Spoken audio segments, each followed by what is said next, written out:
Buenas tardes. Bueno, espero que hayáis comido bien y ahora vais a tener un momento muy oportuno para dormir la siesta también si queréis. Bueno, vamos a comenzar con la última de las charlas de estas jornadas. Se acopla un poco. Y van a versar sobre la estampación sobre algodón. Yo antes de empezar quiero primero agradecer infinitamente a las otras ponentes, a Ana, a Dominique y a Andrín por todo el trabajo desplegado en estos días que nos tiene maravillados, en todos los sentidos, de verdad. Ha sido una inyección para motivarnos y seguir trabajando y sobre todo para comprobar que estamos en el camino que hay que estar. Entonces yo creo que eso es muy importante para nosotros, desde luego. Bueno, para los que no me conozcáis, soy Juan Ramón, trabajo en la escuela en la Casa de los Picos. Llevo 11 años trabajando como maestro de taller de técnicas textiles. Mis dos áreas de trabajo son, por un lado, los tintes y, por otro lado, el tejido en bajo lizo, que son dos áreas del textil que me apasionan. Y desde que me incorporé a la escuela hace 11 años, pues determinamos optar por utilizar los tintes naturales y todos los procesos sostenibles por encima del resto de procesos que se utilizan en el textil. Y entonces, bueno, pues como eso fue una opción en la que estuvimos de acuerdo varias personas en la escuela, pues ya empezamos a formarnos y a tirar por ese camino, ¿no? Y bueno, pues aquí estamos y aquí hemos llegado. Y entonces yo primero no sabía si intervenir en estas jornadas, porque la verdad me siento muy pequeño al lado de las personas que han intervenido. Pero ellas también fueron las que me animaron a que tenía que participar de alguna manera y mostraros pues parte del trabajo que se hace en la escuela, y es lo que voy a intentar. Lo que yo voy a comunicar ahora en este rato de charla y después en el taller, pues es la propuesta que hacemos para la estampación con tintes naturales. Entonces voy a empezar porque hay mucha información, muchos datos. Es verdad que muchas cosas se van a tratar de forma muy superficial, porque es que no hay tiempo. Y yo también quiero, porque me imagino que hay gente de todos los niveles, a nivel de la tintorería, pues que todo el mundo se entere y no aburrir a los que ya conocen un poco más. Entonces, bueno, vamos a empezar. En esta charla voy a intentar responder a estas 4 preguntas. ¿Qué es lo que quiero hacer? Pues quiero hablar de las principales técnicas de estampación sobre algodón previas a la aparición de los tintes sintéticos. Esa es como la barrera límite que me he propuesto seguir, ¿no? Quiero dar una visión general, ya os digo que no vamos a profundizar mucho, con una perspectiva bastante personal y por lo tanto subjetiva. Luego hablamos de eso si queréis. ¿Por qué quiero tratar este tema? Pues en primer lugar, pues porque son conocimientos y prácticas en desuso, de esto ya se ha hablado a lo largo de estos días, que forman parte de nuestro patrimonio cultural y material, y que yo creo que eso es lo importante. Y luego también porque todo lo asociado a la estampación supuso un fenómeno de gran importancia a muchos niveles. A nivel económico, porque fue el motor de la revolución industrial y fue la actividad que mantuvo las más importantes rutas comerciales, sobre todo con Asia. Y luego, porque desde el punto de vista del conocimiento, todo lo que acontece alrededor de la estampación y de los tintes es el impulso de las ciencias modernas, porque la química moderna empieza preocupándose por los tintes primero naturales y luego sintéticos. Y luego, pues una importancia muy grande para la tecnología, porque toda la revolución industrial estuvo impulsada por intentar mejorar y hacer más rentables y económicos estos procesos. Y luego en el arte, porque, bueno, pues todo el intercambio que veremos que hubo entre los motivos decorativos, por ejemplo, en el arte textil, pues fue increíble, supuso una revolución y una influencia que todavía se mantiene en nuestros días, ¿no? Todo lo que vino de Oriente. Además de la conservación del patrimonio, que tiene que ser un objetivo importante para todos, a través de la investigación, la información, la experimentación y la transmisión de todas estas investigaciones y conocimientos, pues otro objetivo sería pues, que no se pierdan estos conocimientos y se mantengan vivos. Y porque yo creo que tiene posibilidades de aplicación a pequeña y media escala, como esta mañana hemos visto, ¿no? Que es posible. Sobre todo en los campos de la artesanía y del arte textil. También alguien hablaba de que por qué no se da el salto a la industria, pero yo creo que eso es más complicado. Pero bueno, son visiones personales. Recalco y subrayo la importancia de la ética y de que todo lo que hagamos tiene que hacerse con respeto. Respeto hacia el ser humano, respeto hacia el medio natural en el que vivimos y que sean sostenibles, claro. Y luego tenemos que ser conscientes que en la coyuntura actual tenemos ventajas y tenemos inconvenientes respecto a lo que se hacía en otras épocas, ¿no? Ventajas, pues hoy tenemos más conocimiento, pero inconvenientes, pues hoy nos faltan los materiales, por ejemplo, que existían en otras épocas. Es muy difícil conseguir ciertas materias, como también lo hemos visto. No existe el paño de lana, hay que mandarlo a hacer. Todo eso complica. Pero bueno, es el precio que supone el paso del tiempo también. Entonces, en lo que voy a tratar, voy a hacer un repaso al fenómeno de la decoración textil, cómo surge la decoración textil, luego el porqué de la estampación textil, por qué aparece, lo complejo que es el concepto de la estampación, porque, claro, nosotros cuando nos referimos a las artes gráficas es muy fácil hacernos idea de lo que es un objeto impreso o estampado, pero en el textil es distinto porque tiene un lenguaje diferente y unos procesos distintos. Quiero hablar de las indianas porque son la base de este trabajo de estampación textil. ¿Qué son las indianas? ¿En qué consisten? Y luego quiero pues, dar ideas, ¿no? Transmitiros fuentes de información, recursos que yo he tenido a lo largo de mi trayectoria y en qué me he inspirado. Entonces, sobre todo voy a dar cosas para que tiréis del hilo. Posibilidad para que el que le guste y el que esté interesado pues tenga de dónde tirar. Y entonces ese es lo que pretendo a lo largo de este tiempo. Bueno, la decoración textil es algo que siempre me ha impresionado. Desde que aparece el objeto textil está decorado desde un principio, desde un primer momento, y eso es muy importante que lo tengamos en cuenta. Y los recursos que tenían los creadores textiles desde el principio para decorar son el color, lo que nos trae aquí, el color y los procesos sobre todo de tejeduría en un primer momento, ¿no? El tejido, que tiene mucho que ver con la cestería, nacen prácticamente de la mano. Aquí he traído una imagen de un cesto porque vemos que el trabajo es muy bonito, ya es una decoración en sí, el modo de trabajar, y en el textil va a pasar lo mismo.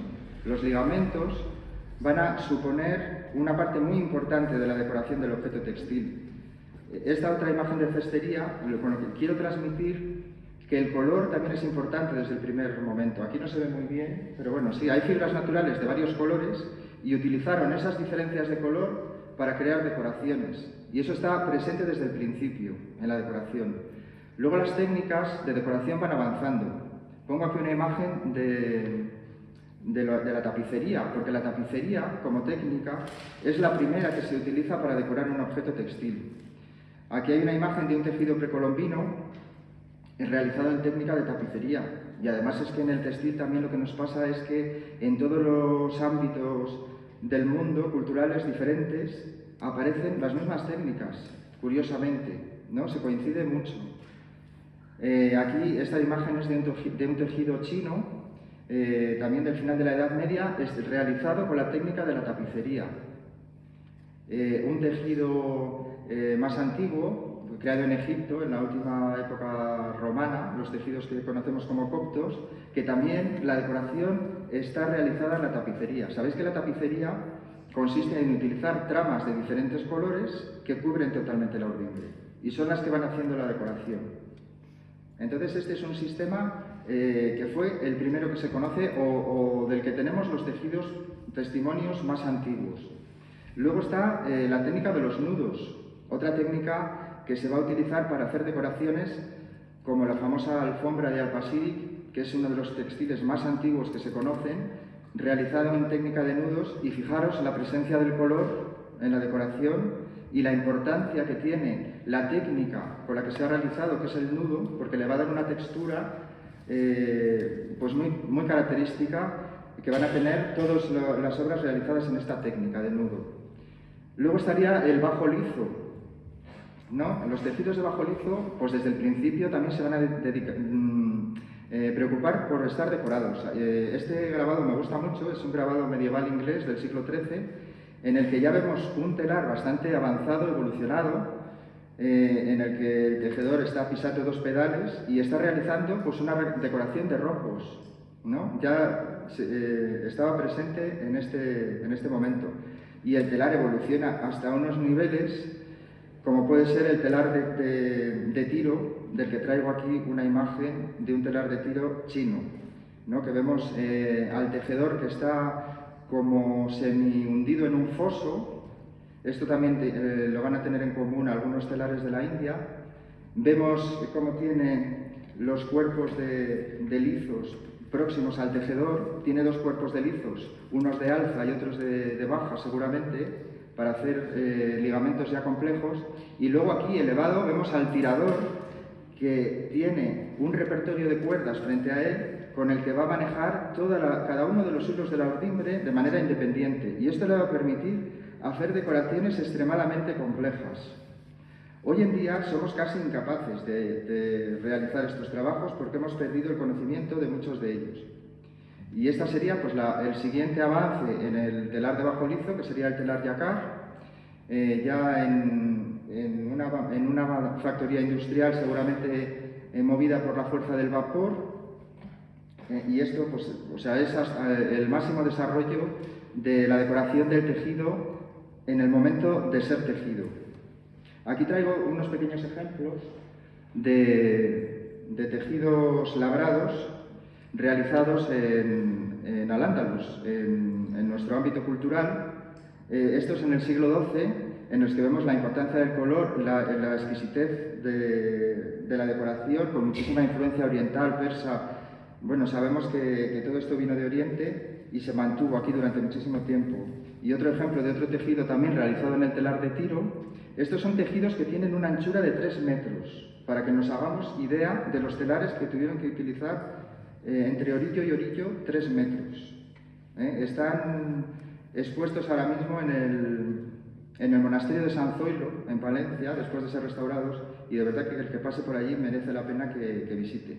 Y la intensidad del color azul del índigo. Están tejidos en seda. Aquí, pues un textil más moderno, francés, del siglo XVIII, en el que no sé si se aprecia, pero en el fondo del tejido hay una importantísima decoración de labrado, ¿no? Aunque está en el mismo color, también se decoró el fondo labrado, y luego se intercalaron tramas de distintos colores para hacer la decoración seguramente brochada, ¿no? No iría de orillo a orillo, sino que se intercalaría en los espacios donde aparece la decoración. Otro tipo de objeto textil, hecho con un tejido de malla, ¿no?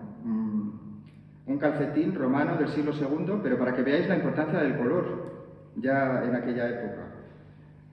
Un almohadón medieval de los ajuares de las Huelgas, también realizado en un tejido de malla. Y fijaros la perfección de la geometría.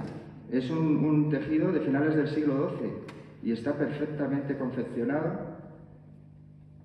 Y bueno, este es un objeto también de la colección de las Huelgas, porque había otras técnicas, como podía ser el bordado o la aplicación de otros. Por ejemplo, estos son pequeñas perlas blancas las que están bordadas en este gorro, pero que también es un objeto textil de indumentaria. El pendón de las Navas de Tolosa, en el que se funden todas las técnicas textiles del momento, la costura y la aplicación también, por supuesto, y que veamos la exuberancia decorativa, ¿no?, que tienen estos objetos. Bueno, he hecho un repaso por los principales sistemas de decoración textiles que conocemos, ¿no?, de la antigüedad y de la Edad Media, hasta la Edad Media. Y entonces tenemos todas esas técnicas: la tapicería, los nudos, el telar de tiro, yacar, el bordado, encaje, la malla, la costura, la confección. Todas tienen en común que son técnicas muy complejas, son procesos muy lentos, muy laboriosos, y el resultado eran productos muy caros, productos de lujo que solo estaban al alcance de muy pocas personas. Y de hecho, pues, en la época del califato, los tejidos que se producían en Córdoba pues eran regalos más preciados que el oro y la plata, y que de los que solamente disponía el califa. Entonces, esto también hizo que todos los procesos técnicos se desarrollaran extraordinariamente, y entre ellos todos los procesos de tinción, ¿no? Y eso es una suerte. Pero este deseo de decorar los textiles hizo desarrollar técnicas más rápidas, que pudieran producir tejidos decorados también, pero más asequibles. Y entonces es cuando surge la estampación textil. Y la primera diferencia que va a tener la estampación sobre el resto de técnicas que hemos visto es que se va a realizar sobre una tela ya tejida. Entonces ya vamos a partir del tejido confeccionado. Y el reto que van a tener los estampadores va a ser aplicar el color al tejido de forma estable y controlada. Tienen que controlar hasta dónde quieren aplicar el color y que luego ese color no se vaya. Eso va a ser un reto. Pero el único medio que se conoce para aplicar el color a un tejido es un baño de tinte en ese momento. No existían las tintas, no existían las lacas ni la pintura de tela. Entonces, el único medio que conocían pues era este, ¿no? Lo que hemos visto hoy estos días para la tinción de lanas o de paños. Este era el método que se conocía. Y entonces buscan estrategias para realizar decoraciones en un tejido. Y entonces, primero, investigan las reservas. ¿Qué son las reservas? Pues son sistemas para evitar que el color llegue a partes del tejido de forma controlada. Es una barrera física, química o puede ser mixta. Y entonces surgen técnicas como el shibori o técnicas parecidas de anudado, de pliegue, de presión, mediante las cuales se impide que el color llegue al tejido y se crean decoraciones. Bueno, aquí hay varias imágenes del proceso técnico y del resultado que se puede obtener, ¿no?, con el shibori. Este sería pues otro tipo de reserva mediante el pliegue del tejido, enrollándolo en un tubo y sumergiéndolo en el baño de tinte. Bueno, este sería otra imagen de un kimono realizado con la decoración en shibori.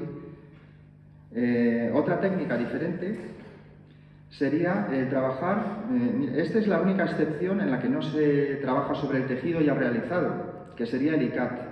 El ikat se trabaja sobre la ordimbre o sobre la trama antes de tejer, pero también se hace una reserva, se anudan ciertas partes, se sigue un programa y se realizan decoraciones de este tipo, que la verdad es que ya son bastante elaboradas y muy atractivas y se siguen utilizando hoy en bastantes ámbitos culturales. En Japón esto se desarrolla pues, a unos niveles extraordinarios y, por ejemplo, vemos aquí, no sé si se entiende, hay una ordimbre que se está plegando y poniendo en capas superpuestas, y entonces son unas tablillas de madera en las que está excavada la decoración, está excavado por donde puede entrar el tinte, y entonces eso luego mediante presión se sumerge en el baño de tinte y se crean pues decoraciones de este tipo, ¿no?, bastante elaboradas. Bueno, este es otro ejemplo de una decoración por reservas en la que vemos pues una tira de tejido que está anudada en muchas partes, que la acaban de sacar de un baño rojo y están desanudando los trabajos de tinción anteriores que ha tenido, ¿no? Una técnica muy utilizada en la India. Este podría ser el resultado de esos procesos. Bueno, ya hemos visto las reservas que se hacen mediante pliegues y anudados, y esto ya sería una reserva que se añade en forma líquida sobre el tejido que sería el batik, o sea, otro sistema de decoración que consiste en reservar zonas blancas antes de teñir. Y bueno, se pueden utilizar varios colores, se puede reteñir decorando varias veces.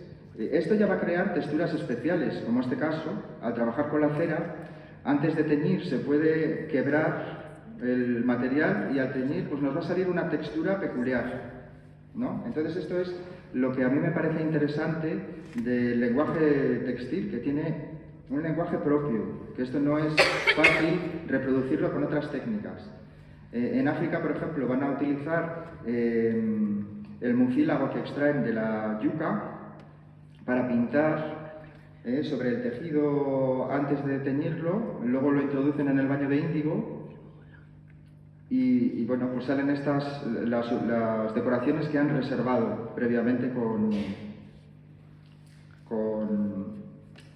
la reserva.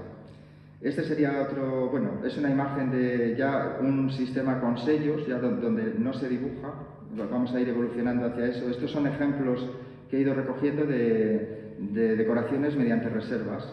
El catazome del que ha hablado Sandrine esta mañana, que también es una reserva que se ha desarrollado en Japón.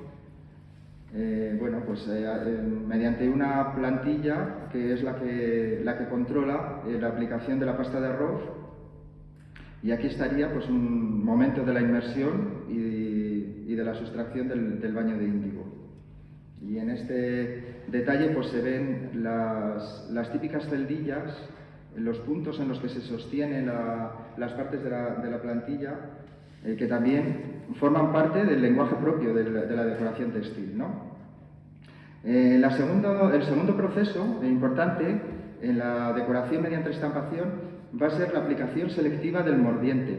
El mordiente entendemos que es un metal siempre que nos va a servir para fortalecer la unión de la fibra textil con el colorante. La decoración se va a formar en el baño de tinte. Sí que la aplicación se hace previamente, pero también la decoración se va a formar dentro del baño de tinte. Es muy famosa esta cita de Plinio el Viejo, pero bueno, la pongo por si alguien aún no la conoce, que ya en el siglo I se describía perfectamente el proceso de la estampación con los mordientes, ¿no? La tela entraba blanca en el baño de tinte, pero salía con diferentes colores en función de las drogas, de las propiedades de las drogas que se han aplicado a las diferentes zonas. Esto se trabajaba en fibras celulósicas preferentemente, y aquí traigo algunos ejemplos ya de tejidos estampados en la India. En este caso es una estampación ya hecha con sellos, en la que en los 2 tercios inferiores vemos que han utilizado el mordiente de aluminio y han obtenido el color rojo, y en la parte superior, en el tercio superior, pues han utilizado ya otro mordiente diferente, el negro, que nos va a dar el color, el hierro. Los mordientes ya os he dicho que son metales y cada uno va a tener unas propiedades diferentes, y entonces el colorante va a reaccionar de distinta forma con cada uno de los mordientes, y este va a ser el recurso que van a utilizar en la estampación con mordientes. Otro ejemplo, este puede ser una combinación porque el fondo es azul, aunque no se ve muy bien. Una combinación entre la reserva y los mordientes. Aquí habría una estampación con un mordiente y un mordentado general de la tela en otro mordiente. Bueno, esto va a ir dando posibilidades de combinación de todas estas técnicas, ¿no? Y se van a ir desarrollando. El tercer procedimiento que tendríamos sería destruir el color que ya hemos teñido. O sea, primero teñimos y luego destruimos el color en partes localizadas del tejido. Esto se puede realizar sobre el color una vez ya está formado, como puede ser en el índigo, es muy evidente, o sobre el mordiente. Podemos mordentar un tejido y antes de meterlo en el baño de tinte, destruimos selectivamente en algunas zonas creando la decoración. Estas son 2 opciones que se van a utilizar mucho. Bueno, traigo a William Morris en este momento porque en la portada de este libro, que es el catálogo de una de sus últimas exposiciones en España, pues tenemos un ejemplo de descarga. A William Morris le gustaba mucho este proceso de la descarga. Aquí tenemos un ejemplo de un tejido realizado con descarga. está muy bien porque vemos la pieza entera del tejido, vemos los orillos, vemos que se ha sumergido totalmente en la tina de índigo y además es una muestra, no se ha continuado la estampación, ¿no? Y entonces nos da pistas sobre cuál es el proceso técnico de haberlo realizado. Normalmente cuando el fondo es de un blanco muy puro, no se ha hecho una reserva, sino que se ha descargado después de teñir.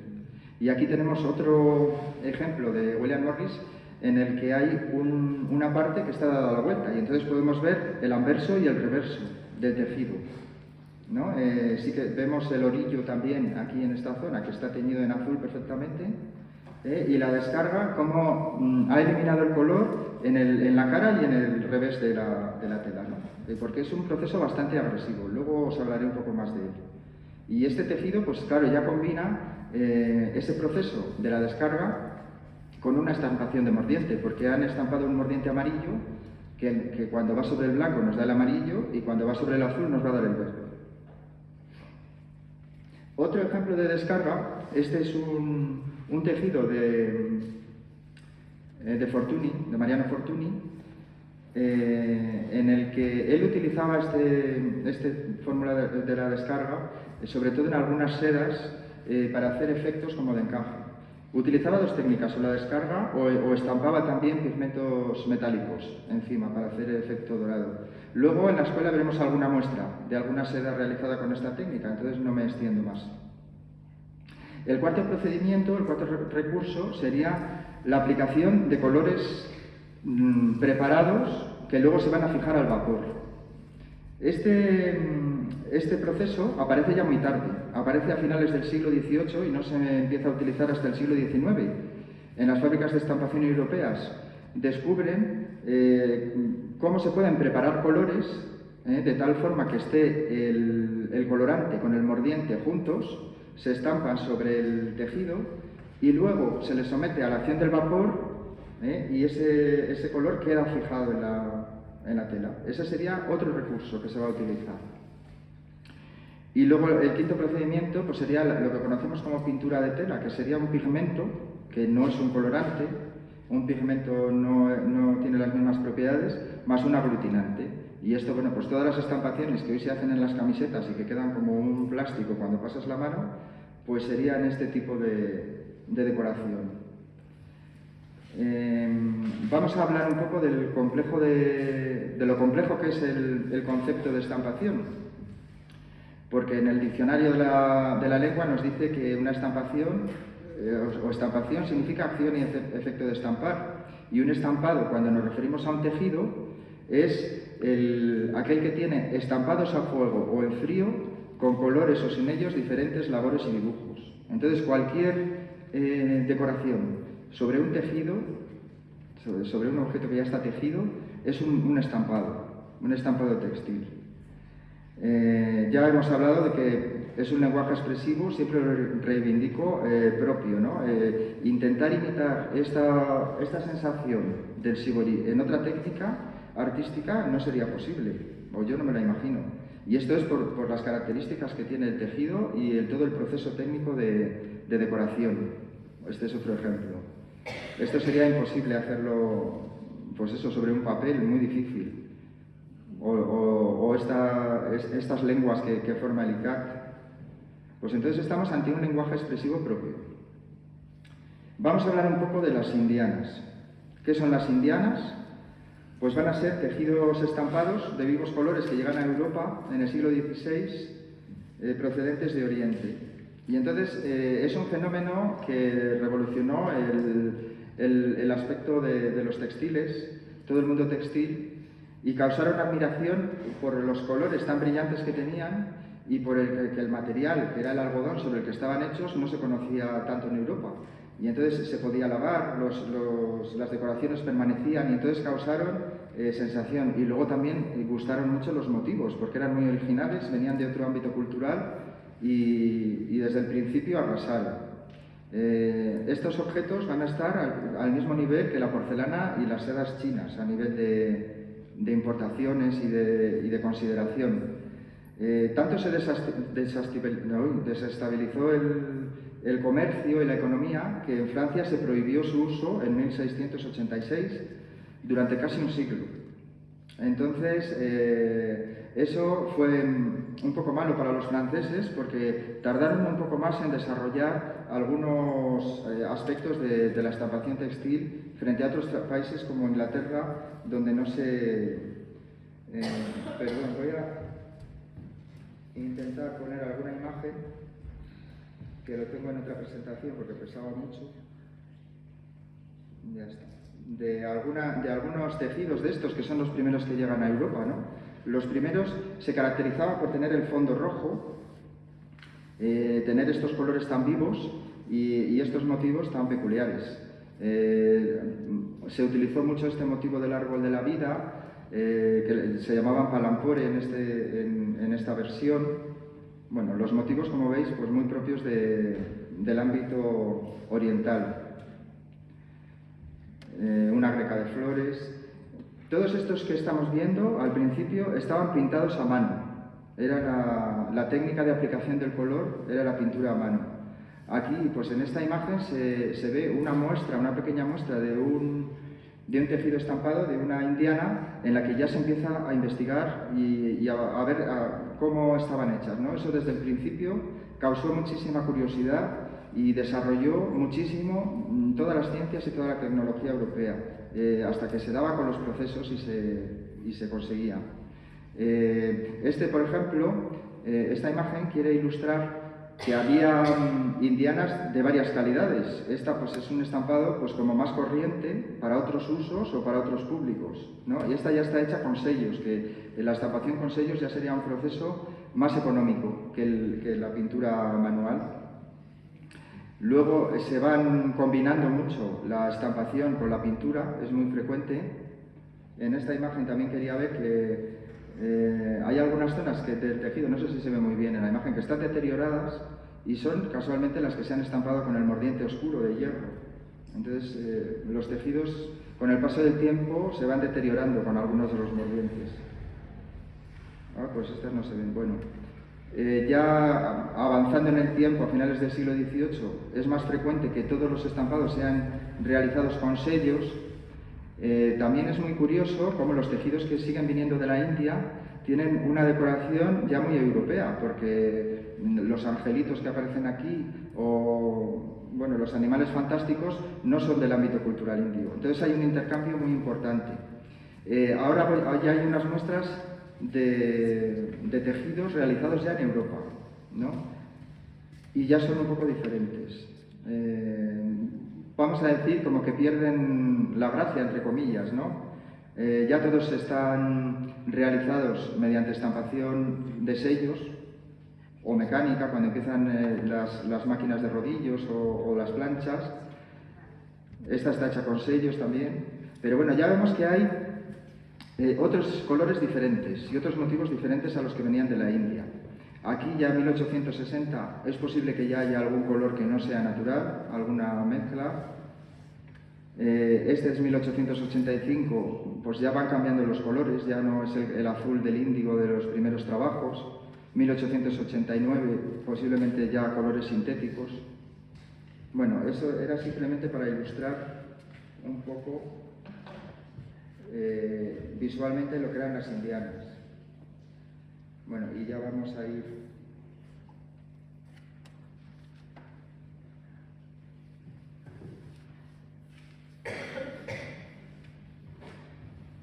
Bueno, es difícil hacerse idea del choque que produjo esta introducción de las indianas en Europa. Hay autores que consideran que fue la primera globalización de la época moderna por la transferencia cultural que se produjo. Los primeros centros productores, o sea, esto se intenta copiar enseguida en Europa y hay ciudades que van a desarrollar toda la industria de estos productos. Bien, y a mediados del siglo XVII ya tenemos a Marsella, Ámsterdam, Londres y Barcelona como importantes centros de producción de algodón estampado. Os recomiendo mucho, una de las cosas que en 2013, me parece, se realizó una exposición en Barcelona organizada por el ayuntamiento dedicada a la historia de las indianas. y el catálogo de la exposición o el folleto está accesible en la red y es muy interesante porque tiene mucha información. Entonces ahí podéis tirar y podéis investigar. Y de ese catálogo es esta ilustración en la que aparece el mapa de Europa con las principales factorías dedicadas a la estampación textil, y aquí a la derecha pues hace una comparación entre la industria en Barcelona y en Milús en diferentes etapas históricas, ¿no? Al principio, en 1784, era mucho más importante la actividad en Barcelona, pero luego, a medida que fue pasando el tiempo, en 1840 era mucho más importante la producción en Milús. Fue perdiendo importancia Barcelona. Bueno, vocabulario asociado a todo este fenómeno de las indianas. El chintz eran un tipo de telas que venían. Luego vamos a ver técnicamente. El calicó era otra palabra que designaba a las indianas y que hacía alusión a los tejidos de algodón que venían de la ciudad de Calcuta, entonces de ahí vendría calicó.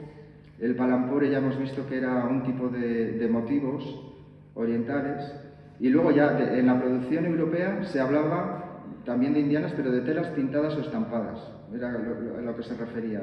Y se distinguían telas pintadas a mano, telas estampadas con sellos, telas iluminadas a mano después de una primera estampación, y luego ya cuando empiezan la estampación, los sistemas de estampación mecánica, como la plancha de cobre, que es uno de los primeros, pues la toile de Lluís es un tipo de tejido muy característico. Ya van surgiendo nombres más característicos. Voy a hablaros un poco técnicamente de cómo se realizaban los tejidos chin. Este sería un ejemplo. Eran tejidos, esta técnica estaba realizada a mano, se pintaba a mano sobre la tela, y más o menos el proceso era el siguiente. Primero se perfilaban las líneas negras del motivo utilizando el motivo de hierro. El mordiente de hierro que nos iba a dar los tonos oscuros o negros. Después se terminaba, no es muy buena la imagen, porque lo he sacado de un libro y no tenía muy buena calidad. Se termina de perfilar con hierro y con aluminio se perfilan las líneas que queremos que queden en rojo y las zonas que queremos que sean rojas, y una vez hecho este perfilado se da una primera tinción a la tela, ¿no? Y entonces se tiñe, se utiliza un tinte rojo de una raíz chai parecida a la rubia pero propia de la India, ¿no? Y entonces vemos que salen distintos colores, y esto es en función de los diferentes mordientes que hemos utilizado al dibujar el motivo. Se hace una segunda aplicación de mordientes para reforzar las zonas que queremos que sean más rojas, incluso se hacen mezclas con otros mordientes para conseguir tonos intermedios. Y una vez que ya tenemos esto teñido por segunda vez, se protege con cera todo lo que queremos que no se vaya a teñir con índigo, porque el siguiente paso va a ser introducir el tejido en la tina de índigo.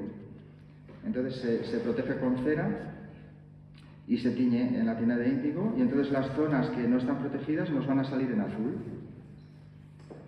Se elimina la cera con agua hirviendo y este sería el resultado que tendríamos en este paso del proceso, ¿no? Y luego, en algunos casos, se aplicaba el color amarillo con el que conseguíamos el propio color amarillo en las zonas blancas, en los fondos blancos, y el verde cuando se aplicaba sobre algunas zonas azules, ¿no? Y entonces se conseguían esta variedad de colores con todos estos pasos. Este sería el proceso del chin, y que, vamos, puede ser una fuente de inspiración para nosotros, para experimentar. Y, hombre, es muy complejo, pero no hace falta hacer todos los pasos completos, ¿no? Siempre dentro de un diseño que hagamos nos puede ayudar. Y otra técnica de la India que quiero repasar es el agrak. Agrak es una técnica muy ingeniosa. O sea, han desarrollado una estrategia de trabajo muy pensada, muy elaborada a lo largo del tiempo, y que nos va a permitir no mover la tela durante todo el proceso de la mesa de estampado. Y eso es muy importante, porque una de las mayores dificultades de la estampación es que si tenemos que teñir una tela varias veces, Luego es muy difícil hacer coincidir los motivos exactamente con la pantalla o con el sello, porque se nos va a mover y no nos va a cuadrar bien.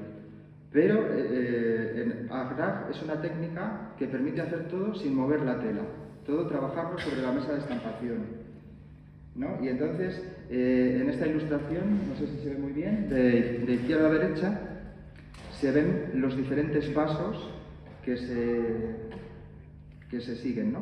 En donde veis la flecha, ¿no?, del ratón. Bueno, esta sería la primera etapa del tejido, en la que lo que se hace es reservar las zonas blancas, que queremos que queden blancas. Lo podemos comprobar en el fragmento de la derecha. No sé si se ve muy bien, de todas formas os pasaré la presentación y lo podréis ver mejor. En la segunda fase de trabajo se estampa el mordiente negro. Sin mover la tela, sobre la misma se estampa el mordiente negro en las zonas del motivo que son negras. En la tercera fase del trabajo se estampa un mordiente rojo, el mordiente de aluminio que queremos que nos dé el color rojo. En la cuarta fase se estampa otro mordiente diferente, que puede ser un mordiente de aluminio más rebajado, que nos puede dar un tono intermedio, en vez de ser un rojo, un rosa. Ya estamos en la cuarta. En la quinta fase ya se tiñe, se sumerge el objeto, el tejido, en la tina de índigo. Se saca de la tina de índigo y se lava perfectamente y se hace el proceso del fijado de los mordientes. Luego os explicaré en qué consiste el fijado de los mordientes. En el sexto paso se introduce el tejido en el baño de rubia, con el que ya se consiguen todos los tonos rojos, las tonalidades rojas, y se refuerzan los colores negros. Y en el último paso se hacía un proceso que se denomina avivado del color. Entonces se quiere eliminar pues los excesos de rubia que igual han contaminado las partes blancas, y se quiere dar más brillo y luminosidad al color rojo de la rubia. Y entonces se preparaban diversos baños, pues el típico era el baño de salvado, con jabón, por ejemplo, y se sumergía el tejido, se iba sacando y ya cuando aclaraba, y otro método que se seguía era exponer los tejidos al sol en una pradera durante unos días para recuperar el color blanco de los fondos. Pero todos estos procesos deterioran también los tintes que hemos conseguido, ¿no? Entonces hay que tener mucho cuidado para conseguir una cosa equilibrada y estable. Bueno, aquí se ve un poco más ampliado. Os adjunto también un esquema. Este esquema está sacado de un vídeo cuya dirección está arriba, que podréis utilizar. Es un vídeo que está muy bien, dura 1 hora aproximadamente y recorre todo el proceso de forma muy detallada. Lo hace la familia Khatri en Rajasthan, me parece, pero bueno, lo podéis ver y entonces van dando todos estos pasos que yo he enumerado a la izquierda. Lo primero que hacen es el descrudado del tejido, que el descrudado era muy importante. Pero muchísimo, y el preparado, o sea, preparaban, no solo descrudaban, el descrudado consiste en eliminar todo lo que pueda tener el tejido que impida el acceso del colorante, ¿no? Pues que pueden ser los almidones, los aprestos, la suciedad, las impurezas, la grasa que pueda traer el tejido del telar, que muchas veces se engrasaban y la grasa quedaba pegada al tejido. Y entonces esto se hacía pues con muchos lavados. Y además ellos utilizaban otro proceso que era engrasar el tejido con aceites. Aceite de ricino era el que más utilizaban. Lo pasaban por excrementos de animales. Era otro... Porque claro, el algodón, lo hemos dicho, que químicamente es muy diferente de todas las fibras celulósicas, son muy diferentes de las fibras proteínicas, las que nos vienen de los animales. Y el algodón es mucho más difícil de teñir. Y entonces inventaron toda una serie de procesos para animalizar el algodón. O sea, querían como que se pareciera más a las fibras animales, y de ahí viene el paso por los excrementos, el uso del aceite. Todos estos procesos es verdad que son efectivos y hacen efecto. Pero yo también creo que es un proceso que degrada bastante la fibra. La fibra tiene una estructura fisicoquímica en la que hay partes cristalinas y zonas amorfas, y se sabe que en las zonas amorfas es donde se agarra el colorante y el mordiente, y esto deteriora, rompe muchas zonas cristalinas y proporciona muchos más puntos de anclaje al mordiente. Entonces sí que es efectivo, pero es muy laborioso. Eran procesos que duraban igual un mes de trabajo, de estar dando vueltas, lavando, engrasando, pasando por el excremento, pero bueno. Luego estaría el proceso del engallado. El proceso del engallado sería como un primer mordentado que se hace con taninos, utilizando taninos, porque también se sabe que refuerzan bastante el efecto del color y sobre todo la solidez. En la India utilizan el mirobolán en polvo. Bueno, aquí está, en la tabla tenéis todos los datos. Y luego a la derecha del todo pongo nuestras alternativas, porque luego es lo que vamos a ver en la escuela, los procesos que vamos a ver, que sería lo que podemos hacer. El estampado con la reserva blanca, ellos utilizan una mezcla de arcilla y goma arábiga para reservar. Me lo he saltado.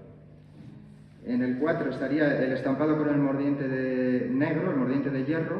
El mordiente de hierro tradicionalmente se hacía con vinagre en el que se metían hierros oxidados que se iban descomponiendo, y ese vinagre se sacaba del recipiente y ya constituía en sí el acetato de hierro, ¿no? Que es el que se utiliza para estampar. Ya os hablaré también luego un poco del mordentado del algodón, que es totalmente diferente del mordentado de las fibras proteínicas, no tiene nada que ver. Y el hecho de usar el vinagre es muy importante en el mordentado, luego lo vemos. Ya lo siguiente sería el estampado de reserva con mordiente rojo. Este es un ingenioso invento también. Mezclan la reserva con un mordiente. Y entonces esa zona no se va a teñir de índigo porque lleva la reserva, pero luego queda mordentada y al introducirlo en el baño de tinte nos va a coger el color en esas zonas. Entonces ya tendríamos una reserva que nos conserva el blanco y otra reserva que nos conserva el blanco pero que nos aporta el color rojo porque lleva un mordiente. Bueno, estoy hablando de color rojo, pero si tiñéramos en otro colorante que fuese amarillo, sería amarillo. Luego tendríamos el teñido en índigo. En el vídeo dicen que lo tiñen 2 veces, yo no me lo creo, pero bueno, porque es que es muy difícil.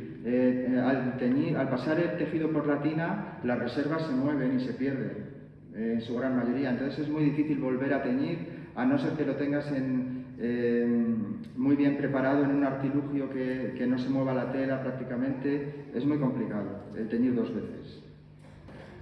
Luego sería el lavado, el fijado de los mordientes. El fijado de los mordientes va a ser muy importante porque hay que eliminar todo el exceso de mordiente que no haya quedado unido a la fibra. Eso en la estampación textil con mordientes es muy importante. ¿Por qué? Porque si no lo eliminamos bien, luego a la hora de sumergir el tejido en el baño de tinte, esos mordientes se van a ir soltando, van a ir contaminando el baño y van a ir ensuciando zonas blancas. Entonces el fijado del mordiente es uno de los pasos más importantes. Luego ya sería el teñido en tinte rojo, en la rubia, y luego el aclarado. Aunque en el vídeo también os van a hablar de otras opciones de teñido, Van a teñir en ruibarbo, en henna, en granada o en cúrcuma. Y bueno, os lo dejo para que lo veáis y ya allí descubráis los resultados. Bueno, voy a hablar un poco de algunas fuentes de información de donde podéis tirar y recursos e inspiraciones que podéis tener en vuestros trabajos. Para mí es una inspiración importante a la hora de la estampación todo lo que pueda venir de la India y todo lo que se sigue haciendo, porque es verdad que durante unos años se abandonaron las técnicas tradicionales, pero ahora se están recuperando mucho. Y entonces hay mucha información de los trabajos que se hacen en la India. Para mí fue muy importante descubrir esta obra, que es el Tratado de la estampación de tejidos de Persoz, un científico francés de mediados del siglo XIX, que hizo una compilación importantísima desde un punto de vista bastante científico, aunque también incluye muchas recetas, y sobre todo lo más importante es la colección de muestras que él recoge en todas las factorías de Europa y las introduce en este tratado. Es una joya, de verdad, y os lo recomiendo. Está accesible en internet, se puede descargar y entonces yo, que tengo la suerte de comprender el francés leído, pues me vino muy bien. Bueno, y hay otras obras. Este sería otro, tratado también de materiales colorantes. Y sobre todo, ¿en qué momento se publican estas obras? Porque Persoz es en el 1856, justo en el año que van a aparecer los tintes sintéticos, aunque ya había algunos colores, pues que ya eran bastante... Bueno, y es muy importante que os diga esto. En estos tratados se reproducen recetas que son verdaderas burradas, pero verdaderas desde el punto de vista del uso de productos peligrosísimos, desde el arsénico hasta, no sé, y hay mordientes pues como el cromo, que los utilizan muchísimo, el plomo se utilizaba muchísimo, el cianuro, que se utilizaba para el azul. O sea, hay verdaderas barbaridades. Entonces tenemos que ser muy cuidadosos cuando acudimos a estas obras, saber qué vamos a hacer y qué vamos a... Entonces, está bien conocer los procesos que se hacían, pero a la hora de experimentar yo creo que ahí tenemos que tener un criterio muy riguroso de aplicar los procesos que sean un poco respetuosos. Luego tenemos también recetarios industriales como este, que son alucinantes, que tienen una cantidad de información, pero pasa lo mismo. O sea, pasa lo mismo que pasa con Persoz. La industria pues va a hacer, no va a medir, va a ir a sacar rendimiento, beneficio, y la contaminación o el uso no le interesa. Pero es verdad que en este, por ejemplo, sí que hay muchos productos. Por ejemplo, el mordiente que nosotros utilizamos ahora para algodón está sacado de este manual. Os voy a dar la receta. Y es verdad que es más efectivo que el acetato de aluminio, simplemente, porque penetra más y luego tiene un pH bastante más amigable con el algodón y las fibras celulósicas, porque el mordetado del algodón que se hace con acetato son ácidos, y la receta que sacamos de aquí tiene un pH neutro que le va mucho mejor al algodón. O sea que todo sirve. Bueno, William Morris ya hemos hablado de él, para mí es otra fuente de inspiración. Yo todos los años les hago leer a mis me hacen la ola allí, porque yo les hago leer a mis alumnos, de verdad, una conferencia que pronunció William Morris a favor de los tintes naturales en su época, último tercio del siglo XIX, en plena revolución industrial, cuando los tintes sintéticos estaban en la cresta de la ola. Pues William Morris sale defendiendo los tintes naturales. Yo creo que es el único en su ámbito, desde luego. Los utiliza muchísimo en los tapices, sobre todo, en los tapices y en las alfombras. Ya hace primeros estudios y primeras aproximaciones de la solidez en comparación con los tintes sintéticos. Entonces desprestigia mucho los tintes sintéticos. Habla mucho de los problemas de salubridad que producen algunos colores, como había un verde que debía ser terrible, moría mucha gente y no sabían de qué.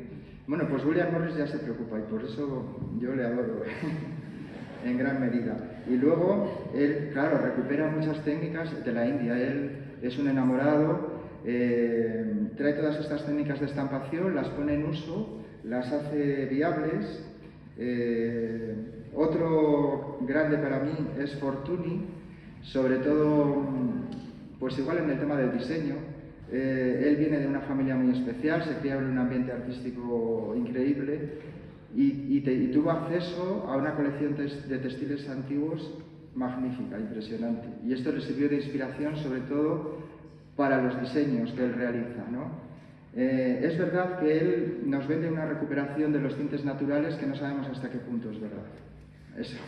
Eso tenemos que seguir ahí tirando, porque hoy ya me han dicho que tengo que leer una publicación en la que se desvelan algunos secretos. Pero bueno, para mí es una fuente de inspiración muy importante.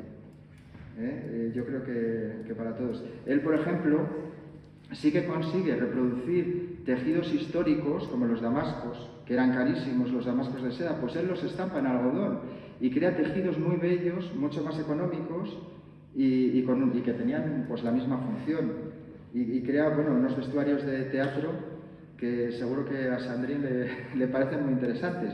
Consigue estos impresionantes tejidos de terciopelo labrado que se tejían en Venecia en el siglo XVI, para los que montar un telar podía durar 4 meses y luego tejer 1 metro, pues también media vida. Pues Fortuny consigue hacer estos tejidos mediante el estampado mucho más rápido, claro, no son lo mismo, pero el efecto es espectacular.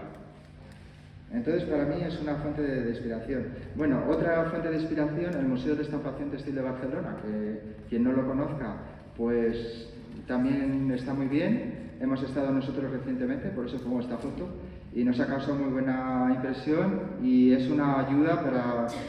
O sea, es un recurso importante para conocer. Bueno, el Museo de Mulhouse, que también organiza pues, muchas formaciones, tiene una página web interesante. Ahora mismo han publicado un magnífico, una recopilación de la historia de los tejidos estampados, impresionante. Además, una edición preciosa. Y bueno, yo creo que ya no os voy a contar nada más. Que vamos a ir a hacer el taller y allí seguimos. A no ser que queráis comentar alguna cosa aquí rápido. Nada. Gracias.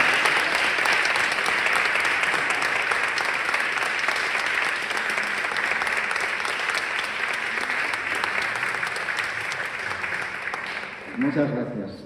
Bueno, pues seguimos dentro de un ratito ahí en la escuela, ¿vale?